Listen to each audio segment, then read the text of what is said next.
Hello बच्चों, let's see this question. The question says which of the following statements is are correct. इस question में हमें correct statement को बताना है. पहला है animals in which the cells are arranged in two embryonic layers, an external ectoderm and an internal endoderm are called diploblastic animals. Second one is notochord is an ectodermally derived rod-like structure formed on the ventral side during embryonic development in some animals. Third one is in some animals the body cavity is not lined by mesoderm. Instead, the mesoderm is present as scattered pouches in between the ectoderm and endoderm and such a body cavity called pseudocoelom. तो आइए इस question का जो है answer देखते हैं. सबसे पहले जो है इस क्वेश्चन में जो हम बात करेंगे की कॉन्सेप्ट की अगर हम बात करें तो यहाँ पे जो है कि कॉन्सेप्ट हमारा हो जाएगा 3 जर्म लेयर. क्या हो जाएगा? 3 जर्म लेयर. तो यहाँ पे 3 जर्म लेयर क्या होता है? जब गैस्ट्रुला स्टेज आती है तो वहां पे क्या होते हैं? 3 लेयर्स बनते हैं और कुछ ऑर्गेनिज्म में जो है 2 लेयर्स ही देखा जाता है, 2 जर्म लेयर ही देखा जाता है. अगर हम सबसे बाहर वाले लेयर की बात करें, आउटसाइड जो होता है, आउटसाइड वाले लेयर को कहा जाता है एक्टोडर्म. क्या कहा जाता है? एक्टोडर्म. उसके बाद जो बीच में होता है, मिडिल में, उसे कहा जाता है, मिडिल में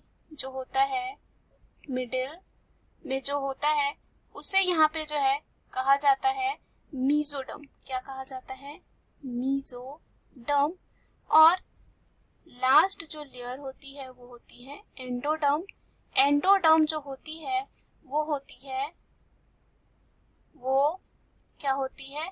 इंटरनल साइड होती है. एंडो जो है यहाँ पे डर्मल और कह सकते हैं एंडोडर्म जो है यहाँ पे होता है.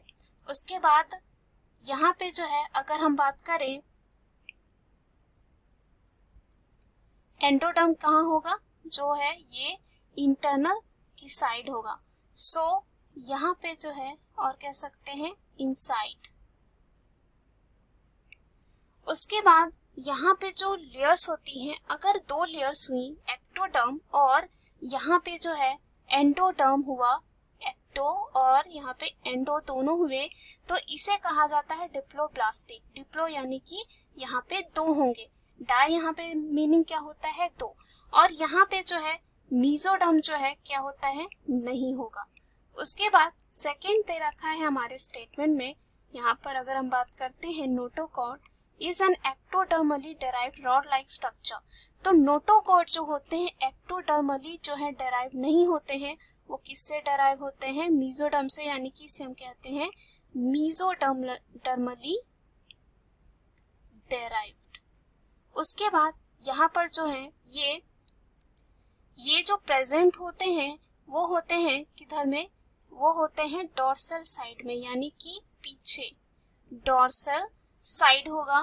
तो यहाँ पे ऑप्शन बी हमारा यानी कि दूसरा जो दे रखा है वो दे रखा है डोर्सल साइड. साथ ही साथ नोटोकॉर्ड जो है एक्टोडर्मली, ये क्या हो जाता है? गलत हो जाता है. और पहला जो स्टेटमेंट हमने देखा सही है बिल्कुल, बिकॉज यहाँ पे एक्टोडर्म और एंडोडर्म को हम लोग अगर बोलना चाहे तो क्या बोल सकते हैं? डिप्लोप्लास्टिक. डिप्लो यानी कि 2 लेयर्स जो है प्रेजेंट होता है. अगर यहाँ पे थर्ड स्टेटमेंट की हम बात करें तो इसमें लिखा है in some animals the body cavity is not lined by mesoderm. Instead, the mesoderm is present as scattered pouches in between the ectoderm and endoderm and such a body cavity is called pseudocoelom. तो ये statement जो है हमारा बिल्कुल सही है, क्योंकि क्या होता है कुछ एनिमल्स में जो है बॉडी कैविटी जो होती है वो लाइंड नहीं होती है मीजोडर्म से, यानी कि थर्ड लेयर जो होती है मीजोडर्म वो नहीं होती है. और इसकी जगह में जो है मीजोडर्म इज प्रेजेंट एज, वो किस तरह से प्रेजेंट हो सकता है? स्कैटर्ड पाउचेज में, फैले हुए पाउचेज में. और कहाँ? एक्टोडर्म और एंडोडर्म के बीच में. और इस तरह का जो बॉडी कैविटी होता है उसको कहा जाता है स्यूडोसीलोम. स्यूडोसीलोम मतलब यहाँ पे उसको कह सकते हैं फॉल्स सीलोम. वो क्या होगा? फॉल्स होगा.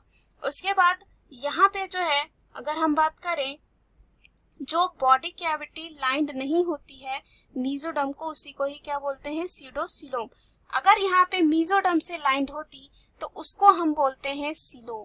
क्या बोलते हैं, अगर यहाँ पे मीजोडर्म जो है लाइंड होती तो यहाँ पे हम इससे क्या बोलते हैं, सीलोम, ना कि सीडोसीलोम। सीडोसीलोम तब यूज करेंगे जब मीजोडर्म से जो है लाइंड नहीं होगी।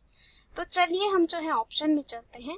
पहला यहाँ पे दे रखा है ओनली वन, तो ये यहाँ पे ये क्या हो जाता है, बिल्कुल गलत, क्योंकि हमने देखा यहाँ पे वन जो स्टेटमेंट है और थ्री क्या है, बिल्कुल सही। लेकिन जो दूसरा स्टेटमेंट है वो गलत है, क्योंकि नोटोकॉर्ड जो होती है एक्टोडर्मली नहीं मीजोडर्मली जो है डेराइव्ड है, साथ ही साथ ये जो है डोर्सल साइड में होती है। उसके बाद यहाँ पे जो है दूसरा ऑप्शन हमारे पास दे रखा है बोथ 1 and 2। अगेन ये क्या हो जाता है, गलत, क्योंकि दूसरा जो है स्टेटमेंट क्या है, यहाँ पे गलत है। थर्ड है बोथ 1 and 3। यस, ये हमारे क्वेश्चन का क्या है, राइट आंसर है, क्योंकि हमने देखा 1 और 3 क्या है, बिल्कुल सही दे रखा है। उसके बाद डी क्या है, ऑल ऑफ दिस। सो ये अगेन क्या हो जाता है, गलत, क्योंकि यहाँ पे सेकेंड ऑप्शन गलत है। So the right answer of this question is option C. Hope you understood it well. Best of luck.